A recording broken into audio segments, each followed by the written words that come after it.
Hay gente que se esfuerza en desacreditarnos.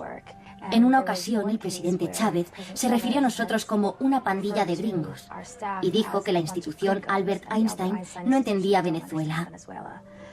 Y yo pensé, puede que no comprendamos del todo la situación de Venezuela, que es probablemente muy compleja, pero yo no soy un gringo. Gene Sharp, George Bush y sus ideólogos de este golpe suave mecha lenta, señores, este plan de ustedes aquí en Venezuela, olvídense. Durante más de 50 años, un discreto erudito americano ha ayudado a los pueblos a derrocar a sus dictadores. Sus tácticas de resistencia no violenta se han utilizado en Serbia, Ucrania o Irán. Ser considerado una amenaza por un tirano es un motivo de orgullo.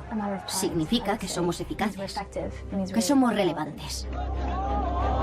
Esta es una historia sobre el poder de la gente para cambiar el mundo y sobre el hombre que está detrás de todo ello. Las tácticas de Gene Sharp se están poniendo en práctica en las calles de Siria ahora mismo mientras hablamos.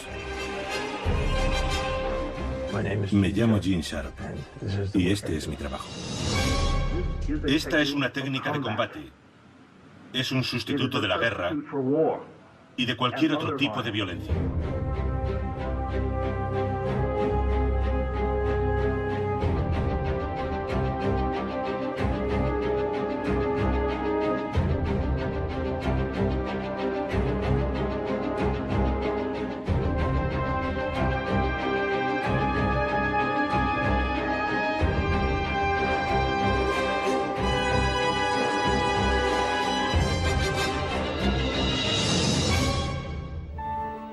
Si puedes identificar las fuentes del poder de un gobierno, como la legitimidad, el apoyo popular, el apoyo institucional, entonces sabrás de qué depende la existencia de esa dictadura. Y puesto que todas esas fuentes de poder dependen de la buena voluntad, la cooperación y la obediencia de la gente y las instituciones, tu trabajo es bastante sencillo. Solo tienes que reducir ese apoyo, esa legitimidad, esa obediencia, y el régimen quedará debilitado. Si eliminas esas fuentes de poder, el régimen caerá. Yo digo que la lucha no violenta es lucha armada. Y tenemos que arrebatar ese término a los defensores de la violencia, que intentan justificar con palabras bonitas ese tipo de lucha. Nosotros combatimos con armas psicológicas, armas sociales, armas económicas y armas políticas. Un tipo de lucha más poderosa contra la opresión, la injusticia y la tiranía que la violencia.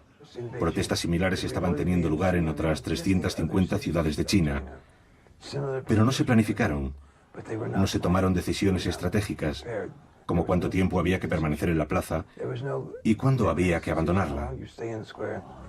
Los estudiantes no tenían un plan, estuvieron improvisando constantemente. Y más tarde supimos que muchos de aquellos ciudadanos chinos que estaban en la calle protestando fueron tiroteados y asesinados. La idea de que la improvisación te proporcionará un gran éxito es absurda. Es exactamente lo contrario. Si no sabes lo que estás haciendo, lo más probable es que te metas en graves problemas. La atomización se produce cuando el régimen intenta hacer que cada individuo en la sociedad sea una unidad aislada. Es una de las principales formas de control de estos sistemas. Hacer que la población, que la gente, se tenga miedo, que tenga miedo a hablar, a actuar en grupo, que nunca le digan a un vecino, o incluso a veces a un miembro de su familia, lo que piensan realmente. Al ver el ejemplo de demostración de valentía por parte de otras personas, pasamos a ser nosotros. Y nosotros podemos hacer cosas que yo solo no podría. Estos pilares sostienen al gobierno, igual que mis dedos sostienen este libro.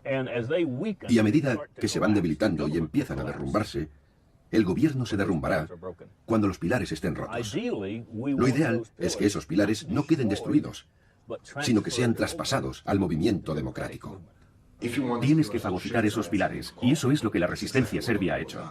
Decirle a la policía que todos somos víctimas del mismo sistema. No tiene sentido librar una guerra entre víctimas y víctimas, aunque unas lleven uniformes azules y las otras pantalones vaqueros. No debemos luchar entre nosotros. Y esa táctica funcionó en Georgia, en Ucrania y en muchos otros lugares del mundo. Eso es lo que hay que hacer, fagocitar esos pilares, no lanzar piedras a la policía. Hay mucha gente en situaciones de conflicto a la que le gustaría utilizar la violencia, pero sus adversarios casi siempre tienen muchas más armas militares, más armas violentas que los resistentes potenciales. Si como resistente eliges luchar con la violencia, tu adversario tendrá todas las ventajas, porque estás eligiendo luchar con las mejores armas que él posee. Pero puedes elegir luchar con armas no violentas, que son mucho más difíciles de contrarrestar para tu adversario. Si estás en una manifestación y existe el riesgo de que la gente sea detenida, ¿qué debes hacer? En vez de colocar a los tipos grandes delante, colocas a las chicas. Colocas a las abuelas, a los militares veteranos, de manera que la policía vea caras amistosas. Esa gente llevará flores y banderas y estará sonriente. Así haces la situación menos amenazadora y reduces enormemente las probabilidades de que se produzcan actos violentos. El 5 de octubre fue el triunfo de una estrategia, pero no fue así como lo vieron muchos espectadores o medios como la CNN. Ellos solo vieron gente, estruendo y nada más, pero fue el resultado de 10 años de intentos, 2 años de resistencia de Otpor y 5 campañas. Estábamos determinando la victoria en las elecciones. En septiembre de 2000, Serbia acudió a las urnas. La resistencia sospechaba que Milosevic amañaría las elecciones. Nosotros sabíamos que Milosevic perdería y sabíamos que no aceptaría la derrota.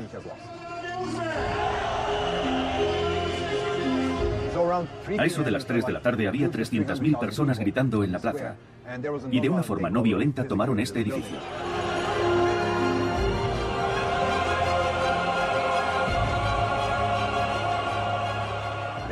Cuando la gente entró en el edificio aquel 5 de octubre, encontró muchas papeletas premarcadas para Milosevic. Era allí donde se estaba llevando a cabo la trampa, en la segunda planta del edificio.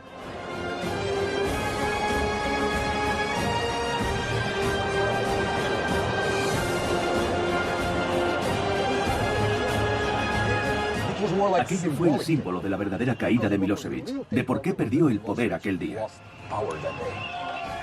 Perdió porque la policía le desobedeció, porque ordenó a los militares salir de los cuarteles y le desobedecieron. Así fue como perdió el poder.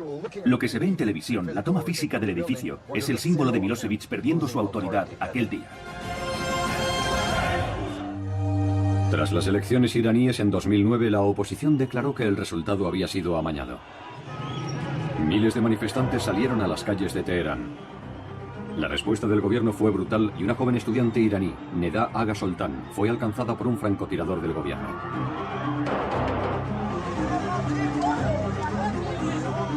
Su imagen se convirtió en la llamada a la movilización. Cuando la gente es golpeada y masacrada, ello genera un proceso que yo llamo jiu-jitsu político, en el que la fuerza del adversario se utiliza para socavarlo, para hacer que caiga, aislándole de la gente que le prestaba apoyo y movilizando a otra gente que pasa a formar parte de la resistencia activa. Es un efecto de contragolpe. Si el régimen es tan brutal, en vez de intimidar a la gente, que es lo que intenta, lo que consigue es que otros grupos e instituciones dejen de cooperar con él y de obedecerle. Y esa disminución de poder y de control hace que más y más gente se una a la resistencia. Lo que su libro hace es enseñar a la gente que ella misma puede ser responsable de su propio futuro, de su propia liberación. La gente está empezando a liberarse. No tiene que depender de un poder externo. Pueden hacerlo ellos mismos. ¿Y puedes imaginar lo feliz que eso hace sentirse a un país? Lo hemos hecho nosotros. Por eso es tan importante que transmitamos ese conocimiento. Los Estados Unidos no tienen por qué ocupar ningún país. No hacemos ningún bien con eso, ni nosotros ni la Unión Soviética. Dejemos a la gente en paz y démosle el poder para cambiar un gobierno si lo quieren cambiar. La protesta pacífica crecía y el presidente Hosni Mubarak intentó intimidar a los manifestantes con armamento bélico.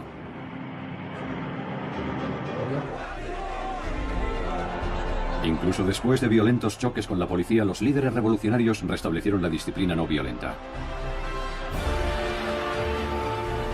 Los manifestantes se enfrentaron a ataques brutales de la policía, pero se mantuvieron en su sitio.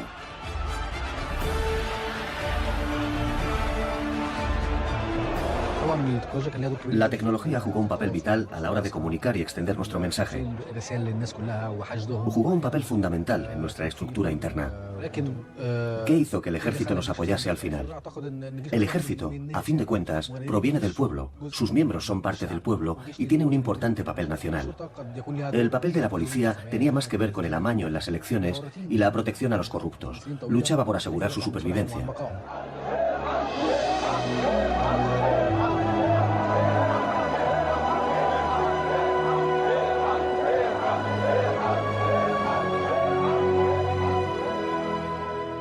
Teniendo en cuenta las difíciles circunstancias por las que atraviesa nuestro país, el presidente Hosni Mubarak ha decidido renunciar a su cargo como presidente de la República.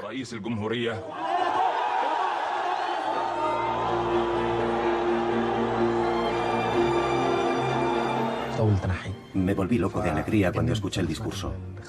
Me senté y me puse a llorar. Por fin, el sueño que hemos tenido durante años, por el que tanto hemos luchado, se ha hecho realidad. Toda la gente estaba llorando, bailando, cantando. Fue un momento histórico. Yo no me lo creía. Pensaba, ¿es esto posible?